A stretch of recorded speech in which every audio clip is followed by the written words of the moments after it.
All right, strap yourselves in, because today we are diving headfirst into a story that's been splashed all over the news lately. A story that's gotten pretty wild. Yeah, it's a wild one. We're talking about the Tate brothers, Andrew and Tristan, Tristan Tate, and their legal battles. which span multiple continents at this point. Multiple continents, yeah. We're talking Romania, the U.S., even whispers of the U.K. getting involved. I mean, you've probably seen their names everywhere. They're known for, stirring things up online, being very outspoken. Very much so. Yeah. But we're not here to get into all of that. We're here to look at the facts. The facts of the legal situation. The facts of the legal situation. So we're talking accusations of human trafficking, lifted travel bans, defamation cases, even hints of possible political influence. Buckle up, folks. This one's a roller coaster. Definitely a case with a lot of moving parts. So to help us navigate this whole thing, we've got a mountain of news articles, reports, all sorts of sources, and we're going to try to make sense of it all. That's the goal. That's the goal. So let's start basic. Who are these Tate brothers? How did they get on everyone's radar? Well, initially they were known for kickboxing. Right, professional kickboxing. Yeah. But they really made their name online. Ah, that's where it took off. Yeah. Especially Andrew Tate. Yeah, he's really become a big name. Huge following. Huge following. Promoting his views on everything from wealth to masculinity. To women. And, well, let's just say his views on women haven't exactly won him any Feminist of the Year awards. Not quite. Some might even call him misogynistic? Yeah, that word's been thrown around quite a bit. And he actually kind of owns that label, which just adds fuel to the fire. Oh, absolutely. That's what makes this case so interesting. They built this platform, this online academy. Right. Teaching guys their methods for success. Which has attracted a lot of supporters. Fiercely loyal supporters, it seems. Yeah, but also a ton of criticism. Definitely not without controversy. So, okay, we've got these larger-than-life figures, right? And then, boom, late 2022, they're arrested in Bucharest. Along with two Romanian women. The charge, human trafficking. Enter the DGAI. The what now? The DGAI. That's the Romanian Director for Investigating Organized Crime and Terrorism. Okay, so they're the ones handling this. Exactly. And they're alleging that the brothers formed this whole criminal group. Going back to 2021. Back to 2021. And they were allegedly exploiting women for sexual purposes. Not just in Romania either, right? That's right. Potentially in the U.S. and the U.K. as well. Wow.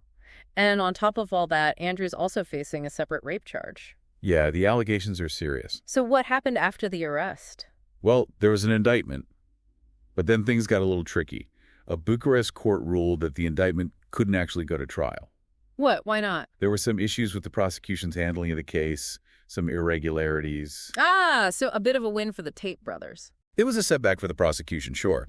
But it's important to note that the case wasn't closed. It wasn't over. Not at all. More like hitting the pause button. And then, to complicate things even further, August 2024 rolls around, and DICOT launches a whole second investigation. Wait, a second investigation? On top of the first one? Yep. This one brought new allegations to the table. Such as? Trafficking of minors. Oh. Sexual intercourse with a minor. Even money laundering. So now there are two separate cases against the Tate brothers in Romania. Both kind of in limbo right now. Okay, so two investigations, serious charges, and yet, February 2025, they're allowed to leave Romania. Head straight to the U.S. Head straight to the U.S. How does that even happen? I mean, they're under judicial control, right? Officially, DICOT approved a request to change their travel restrictions. But who made that request? Why was it granted? That's all still very murky. It sounds a little fishy to me. Is this a case of, money talks, influence opening doors that should stay shut? Is that a common concern in Romania? Well, it's definitely raising some eyebrows. Romanian legal cases can take a long time. Years even, right? 5-10 years sometimes. And it's not unheard of for defendants to be allowed to leave the country during that time. I guess that makes sense.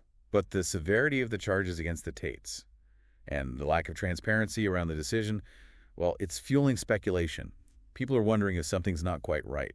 And I hear the Romanian justice minister isn't too happy about this whole situation. Radu Marinescu. Oh, he's furious. He's publicly demanding an explanation. Wants a full investigation into whether any undue influence was involved. So he's not just letting this slide? Nope. He even issued a warning to the Tates. Said if they don't return to Romania for their legal proceedings, they could face pretrial detention. So they're taking a risk by being in the U.S.? A calculated risk, perhaps. But it makes you wonder, Why leave it all when they're facing such serious charges? It does make you think, doesn't it? Could there be something else going on behind the scenes? Some kind of, I don't know, political pressure maybe? After all, the Tate brothers have been pretty vocal about their support for Trump. That's been a topic of conversation. There were reports during the Trump administration of a U.S. official expressing interest in the Tate case. Really? Yeah, at the Munich Security Conference, no less. So we can't say for sure if there's a connection, but the timing is certainly interesting. Their departure right after a Trump-era official takes an interest in their case. It's definitely fueled the speculation about political pressure. And I imagine this whole situation isn't helping public perception of the Romanian justice system. It's feeding into existing concerns about fairness and equality before the law. Many Romanians see this as a potential example of a double standard, one for the wealthy and influential, another for everyone else. So the Tates might be back in the U.S., but their legal troubles are far from over. In fact, they're facing a whole new set of challenges on U.S. soil. That's right. From international intrigue to a U.S. courtroom drama. We'll delve into all of that in the next part of our deep dive. Welcome back, everybody. So we left off with the Tate brothers back on U.S. soil. But not exactly out of hot water. Not even close. They might have escaped Romania for now, but the legal battles are far from over. In fact, they're facing a whole new set of challenges here in the U.S. Buckle up, because we're about to dive into a U.S. courtroom drama. All right, let's start with the civil case filed against them. Can you fill us in on that? Sure. A woman here in the U.S. has filed a lawsuit against both Andrew and Tristan. Okay. And she's accusing them of some pretty serious stuff. Like, Her allegations involve coercion into sex work. so she's saying they forced her into it. Yeah, essentially. And she's also claiming defamation. Defamation, huh? How so? Well, she says she provided evidence against the Tates to the Romanian authorities, Right? and that they retaliated by trying to smear her name. So forced into sex work, then silenced when she tried to speak out. That's the gist of it, yeah. And those are serious allegations that add another layer of complexity to this whole situation. It seems like accusations are coming at them from every direction at this point. And then, to make things even more tangled, they've actually fired back with their own lawsuit in Florida, haven't they? They have. Back in July 2023, they filed a defamation lawsuit against a woman they're calling Jane Doe. Jane Doe. Yeah, she's the one who accused them of imprisonment in Romania. Oh, right. So they're suing someone while they're the ones facing all these charges. Bold move, right? They're claiming that Jane Doe is lying and that her accusations have caused serious damage to their reputation. What are they hoping to get out of this lawsuit? Well, they're seeking damages, of course, but they've also requested a temporary restraining order against her. A restraining order? Why? They claim they fear imminent harm from her. So they're playing offense, even with all this other stuff hanging over their heads. Seems like they're determined to fight back on every front, using every legal tool at their disposal. And then, just when you think it can't get more complicated, the UK enters the picture. Ah, yes. We mentioned this earlier, but 4 British women have come forward with some serious accusations against Andrew Tate. That's right. They're accusing him of rape and coercive control. And they want him extradited, right? Yeah. They're putting pressure on the UK government to seek his extradition from the US. Which brings us to the whole messy world of international law and extradition treaties. Yeah, can you break that down for us? What exactly does extradition mean, and how might it work in this case? Sure.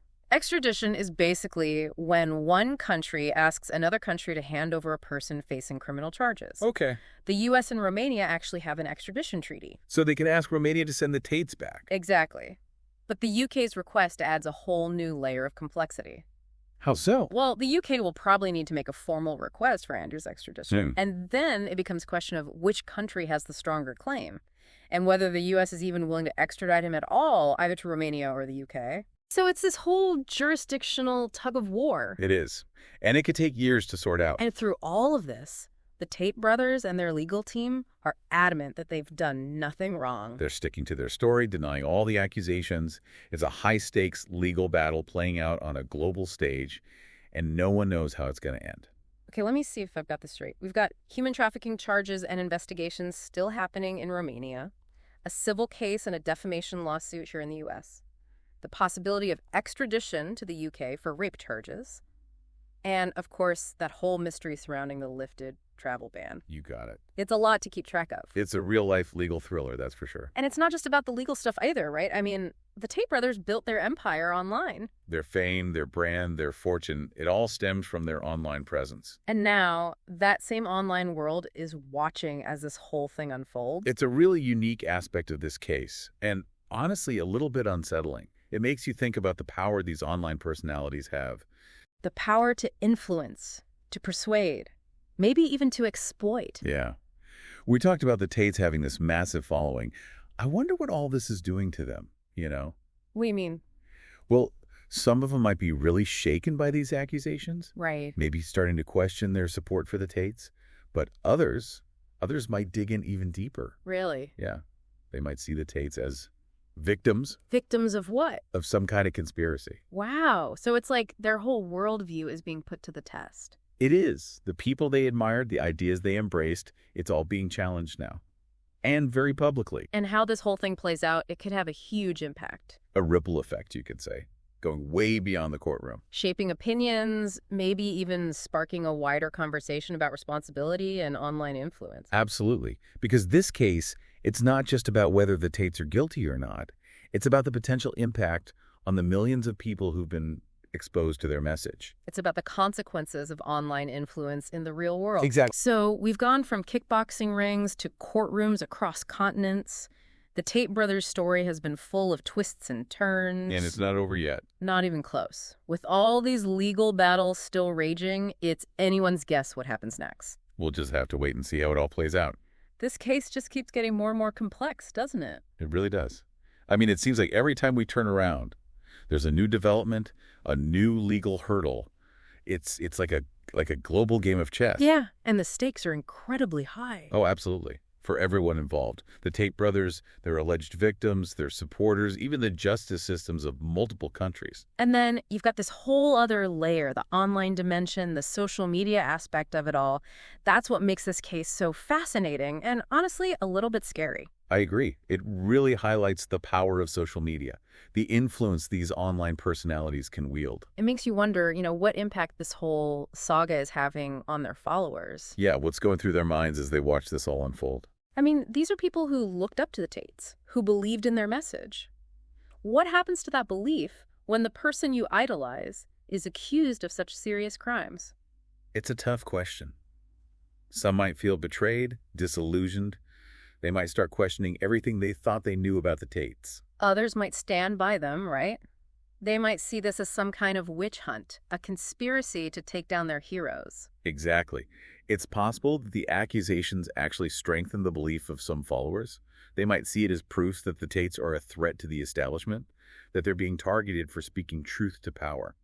So it's like this whole case is a social experiment in a way. We're seeing how people react when their beliefs are challenged, when their idols fall from grace. And the results of that experiment could have far-reaching consequences. This case could influence how we think about online influence, about responsibility, about the power of social media to shape opinions and behavior. We've covered a lot of ground in this deep dive, haven't we? We have. From the early days of the Tate brothers' rise to fame, to the shocking arrest in Romania, to the legal battles in the U.S., and the potential for extradition to the U.K. We've talked about human trafficking, rape accusations, defamation lawsuits, travel bans, political influence. It's a lot to process. And I think we're just scratching the surface. This story is far from over. I think you're right. There are still so many unanswered questions. What will happen with the Romanian investigations? Will the U.S. extradite Andrew Tate? How will those civil cases play out? And perhaps even more importantly, how will this whole saga change our relationship with social media? Will it force us to reconsider the power we give to online personalities? It's a lot to think about, and that's what we hope you'll do. Take what we've discussed today and keep exploring, keep questioning. This is a story that's going to continue to unfold, and it's one that has the potential to change the way we think about the online world and its impact on our lives. Thanks for joining us on this deep dive, and until next time, keep your minds open and stay curious.